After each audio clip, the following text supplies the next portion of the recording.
I'm Keisha from Keisha's Vodovoz. And I'm Leslie Huggins.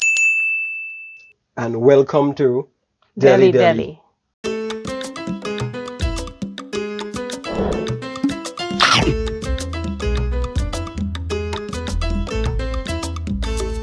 Well, today we're going to do some traditional sweetbread in the Vodovoz. So stick around, we're about to do it.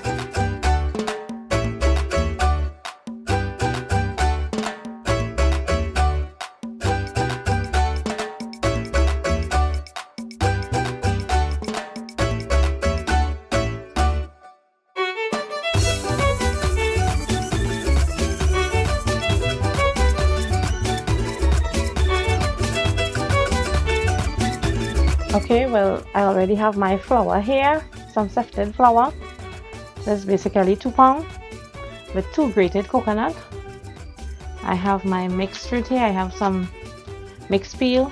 I have some cinnamon, butter, vanilla essence, 2 cups of sugar, mixed essence, 2 tango bean seed, 1 nutmeg, some raisin, my carnation milk, baking powder, and some grated coconut milk. So I'm about to mix all my ingredients. Well, my raisin is already washed, so I'll be putting it in. It's just 1/4 pound, and I'm just averaging what I want inside of here with the mixed fruit. Same likewise with the mixed peel and my cinnamon,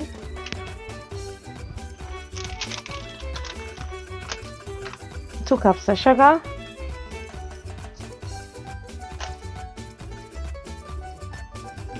and 2 teaspoons of baking powder,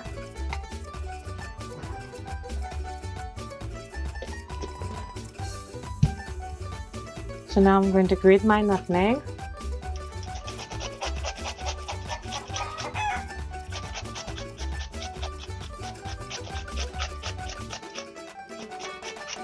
So I just use half in the nutmeg because I don't want to overpower it, and I'll just be using 1 tango bean.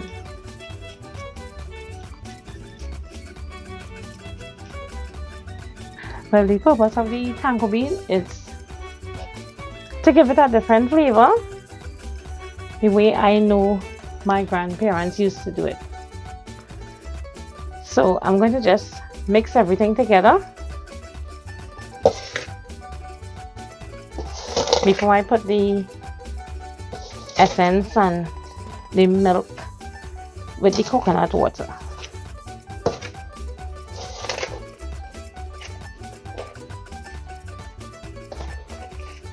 Right, so as everything combined, I'll just form a little hole in the middle and I'll put my butter in.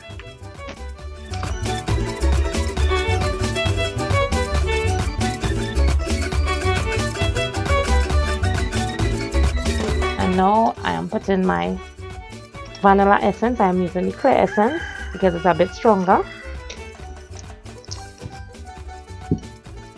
and I'm using some mixed essence.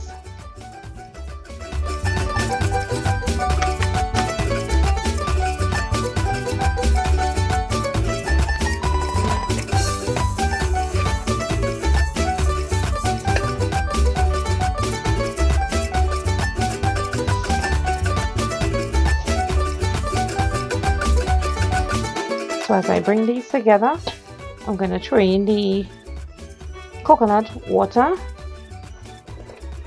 with the carnation milk.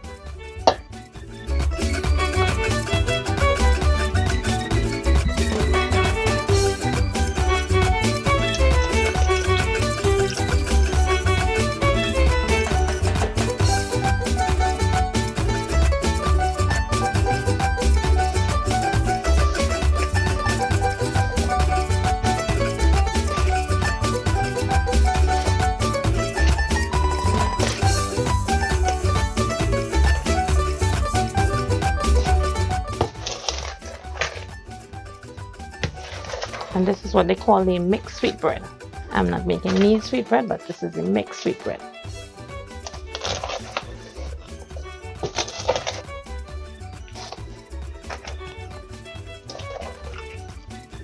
It's two different types. The next one more like a cake. I say the next one is like your salt bread. Because some people they need sweet bread, they put peanut butter on it, they put cheese on it. Like my big daughter do. Not me. So I prefer the mixed sweet bread.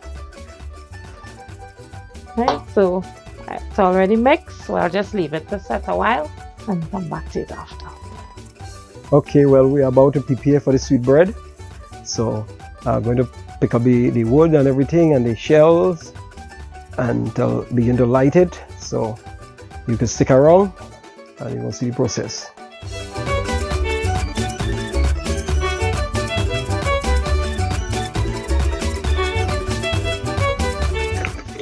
Okay, all those shells, very useful for the oven. It causes the oven to get hold a lot of heat. Coconut shell is very important.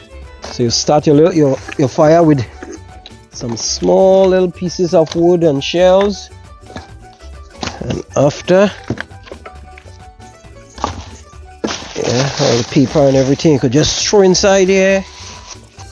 Make sure you pack it all over the oven so when it light,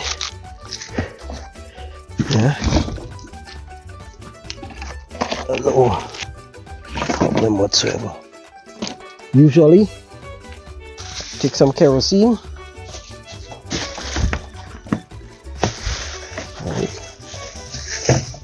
You don't want to throw too much inside. Make sure and pour out some here. Pour out some.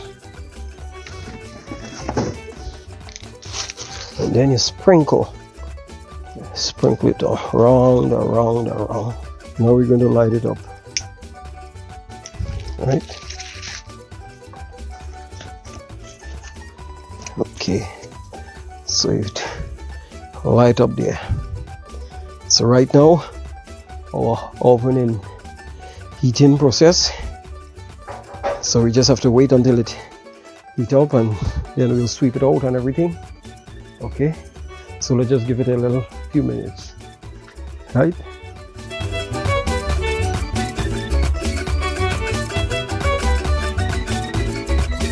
Okay, so how you know when the oven hot is because when you rest your hand on the outside here, when you rest your hand on it, and once your hand staying on the oven, you know it ain't hot properly.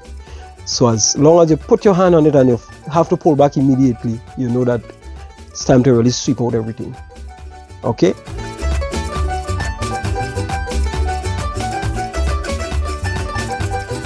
So after your oven heat up properly, we need to test the temperature. Okay, but before the testing, we need to take the broom down there, the tub, and sweep out everything to the back. All the coals and everything going to the back, ashes, everything going to the back. And then we take in the raw flour and we sprinkle it in the inside. Once you see flour burning as you sprinkle it and it drop, you know your oven too hot. So we take the broom, dip it in the water, and we roll it all across the bed, sweep it again, probably about 2 or 3 times, and then you take your flour again and you test. Then you will see your flour start to take very slow colors, brown. That is when you know you're ready to put in your stuff.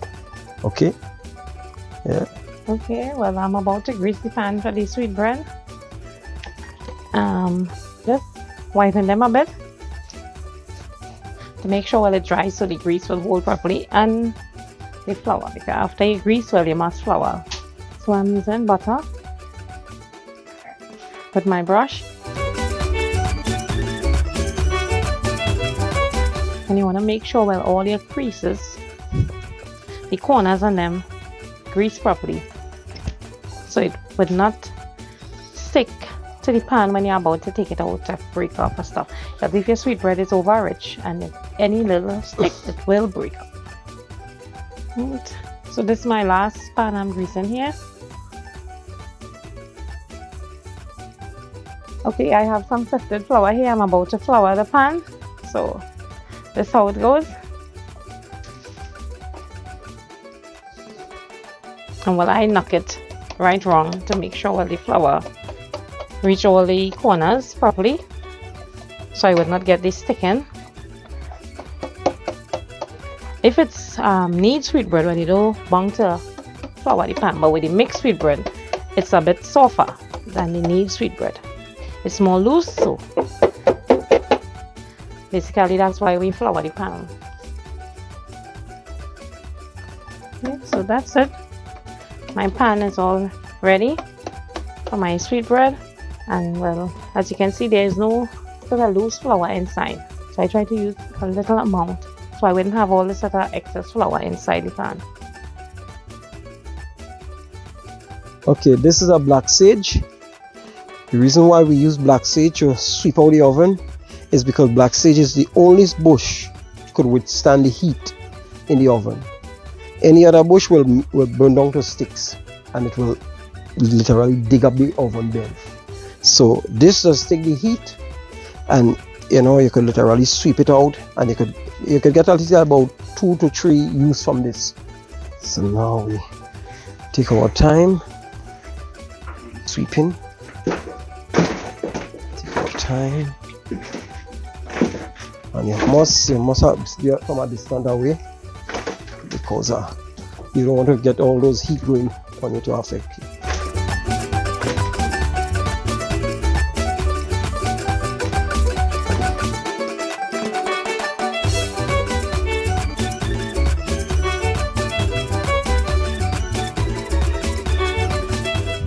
Okay, we'll be testing the oven with the raw flour now, and this is how we usually do it.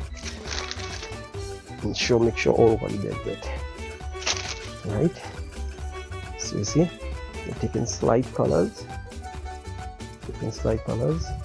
so right now it's very good. So I'll just take the broom and pass it inside to sweep out, you know, the flour, so in case of when you think cooking, you will get the scent, so you will know for a fact, okay, everything is burning on that. Right.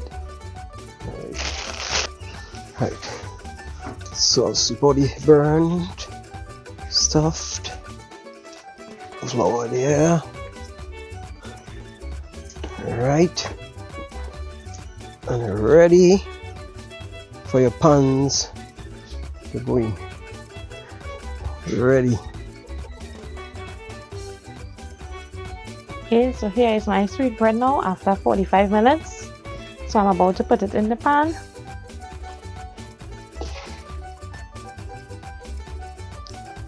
It's well rested.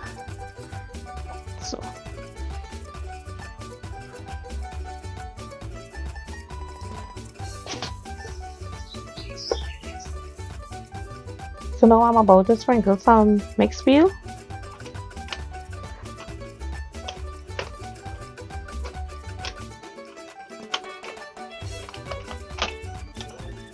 Okay guys, this is our sweetbread. See how lovely it looks, final touches. So now we're ready to put it in the oven.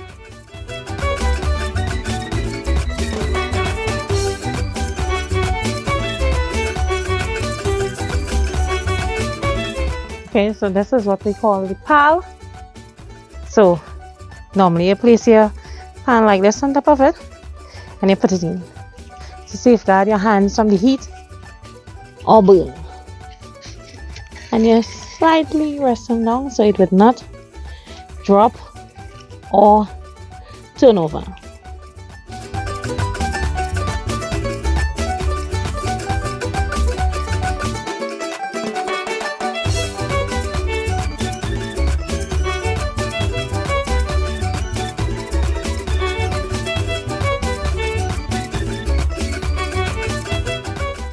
So now I'm about to cover the oven. A long time they used to use something called the potato bag or the sugar bag, you know, which is like a brown kind of cotton bag that they used to make with.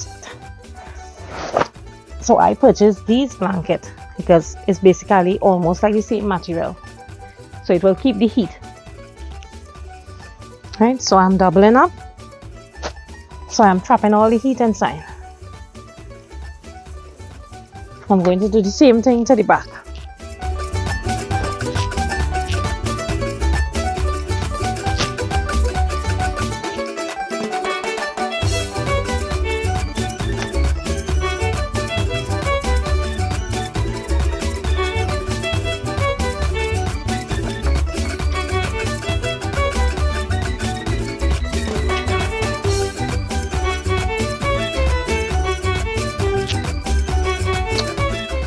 I'm using piece of ply to make sure the heat is properly stored inside.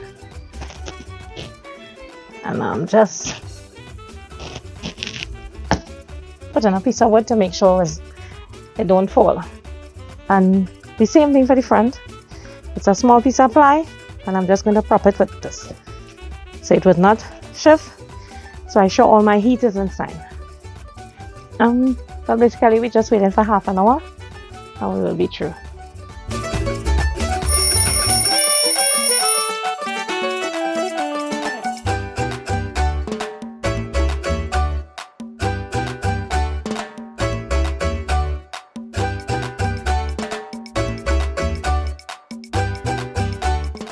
So now I am removing my beautiful sweetbread from Keisha's zit oven.